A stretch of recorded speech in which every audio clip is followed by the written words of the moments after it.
ভাই, রঘু ডাকাতের ঝলক দেখে একজন জিত ফ্যান হয়ে আমার আফসোস করা ছাড়া আর কিছুই নাই। আজকের দিনে সত্যিই আফসোস লাগছে। কেন লাগছে ভাই? দেব এই যে একটা সিনেমা নিয়ে আসলো রঘু ডাকাত, চারদিকে পুরো একদম আলোড়ন সৃষ্টি হয়ে গেছে। এটা ড্রপ করা হয়েছে ভাই, কি লেভেলের এটা নিয়ে চর্চা! ফেসবুক, ইউটিউব, নানান সোশ্যাল মিডিয়া খোলাই যাচ্ছে না, শুধু চলছে রঘু ডাকাত। আজকে এই যে একটা ক্রেজ, এই ক্রেজটা টোটালি ছিল জিতের পক্ষে। জিত যখনই কিছু একটা নিয়ে আসতো সোশ্যাল মিডিয়া গরম হয়ে যেত, সোশ্যাল মিডিয়া ব্লাস্ট হয়ে যেত। আর এই ক্রেজটা জিত হারিয়ে ফেলেছে। শুধুমাত্র কি দর্শকদের দোষে? না, আমি মনে করি পুরোপুরির অর্ধেক দায়িত্ব এর জিতের।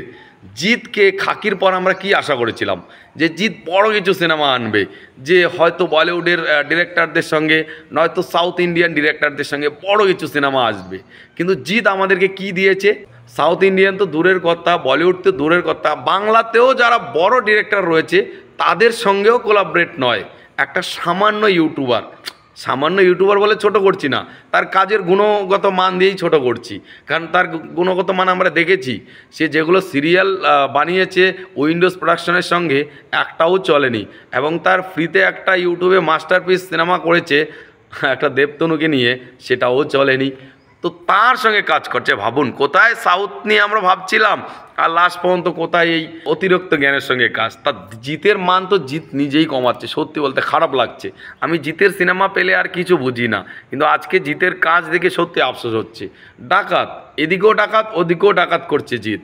দেবের ডাকাত দেখে ভাই পুরো গ্র্যান্ডার একটা ভাব আসছে, আর জিতের ডাকাতের নাম শুনেই বমি আসছে।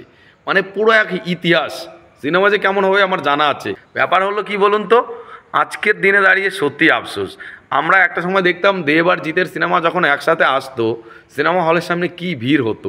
দুটো সিনেমাই ব্লকবাস্টার হতো এবং দুটো দলেরই ফ্যান ক্লাবরা মারপিট পর্যন্ত করতো। আজকে সত্যি মানে ফাঁকা লাগে। জিত তো পুজোয় আসেই না। আজকে যদি রঘু ডাকাতের মতো একটা বড় সিনেমা নিয়ে জিত এই পুজোয় আসতো, একদিকে দেবের রঘু ডাকাত, জিতের একটা ভালো বড় সিনেমা, তাহলে ভাবুন দুটো সিনেমা নিয়ে কী আলোচনা হতো। দুটো সিনেমাই বড় হিট তকমা পেত। অবশ্য দেবেরটা একা আসলেও পাবে, কিন্তু জিতের এখন একা আসলে আর পায় না। কারণ জিত সেই গুণগত মান কাজ করছে না। জিত কিছু ডিরেক্টরের সঙ্গে আটকে আছে, যেগুলো বাজারে চলে না, তাদের নিয়ে জিত ঠেলে ধাক্কায় চালাচ্ছে। আসলে এইভাবে কতদিন নিজের টাকা নষ্ট করবে আমি বুঝি। সত্যি বলতে খুবই আফসোস করছি। আজকে রঘু ডাকাতের টিজার দেখে আমার পুরো মনটাই মাটি হয়ে গেছে। ভাই, জিতের কাছ থেকে এরকম একটা বড় সিনেমা কবে পাবো? সে করেছে, কিন্তু সেগুলোর কন্টেন্ট একটাও ভালো না।